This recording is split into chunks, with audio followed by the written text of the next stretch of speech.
Hi, David. I wanted to leave you some feedback on SA2. Um, I don't see a whole lot of revision between this version and your rough draft. Um, and I do think that this needs another round of revision.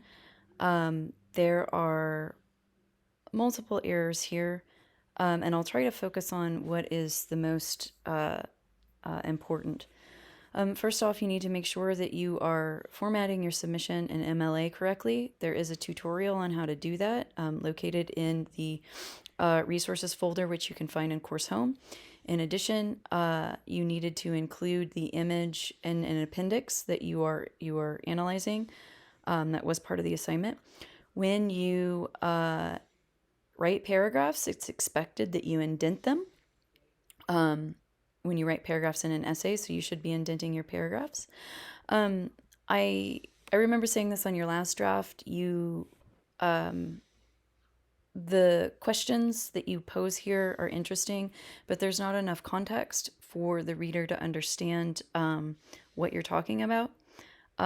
So I would recommend, in terms of context, like we've talked about in class, talk about the current event that the meme is responding to. There is some good moments of description. I have not seen the meme, so I can't say for certain if your audience and your idea of purpose are they seem to be correct. I have no reason to think that they're incorrect.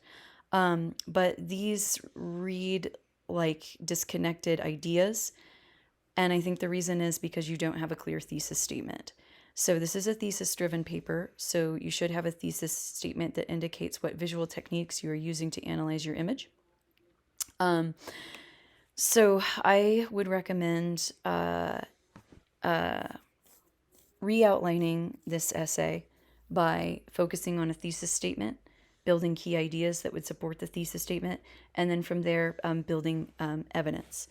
That would help you create a coherent discussion, right? So while there are some good ideas in these paragraphs, there's no clear main point presented, and that's because it's lacking a thesis.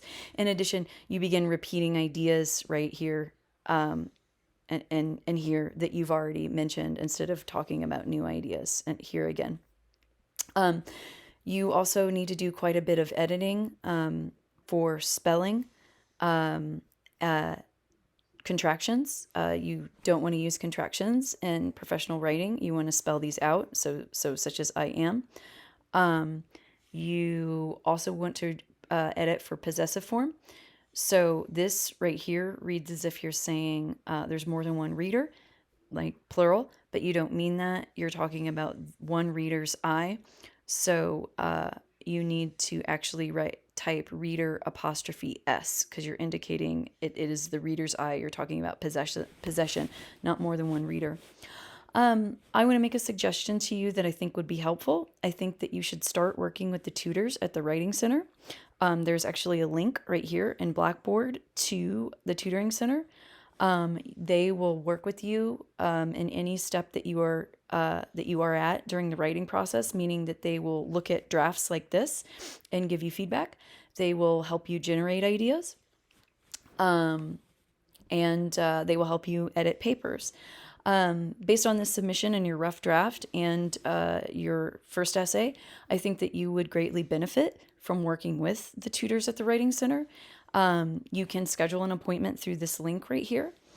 And if you're uncomfortable with working with them face to face, because of COVID, they do indeed offer online tutoring. Another option is to visit me during my office hours. And if you are uncomfortable, like I said, with meeting with me one-on-one, I can do office hours through Zoom. But I do recommend tutoring. I do think it's something that will help you quite a bit. So if you have any questions about revision or tutoring, please reach out. I'd be happy to talk to you more about this more. All right, thanks.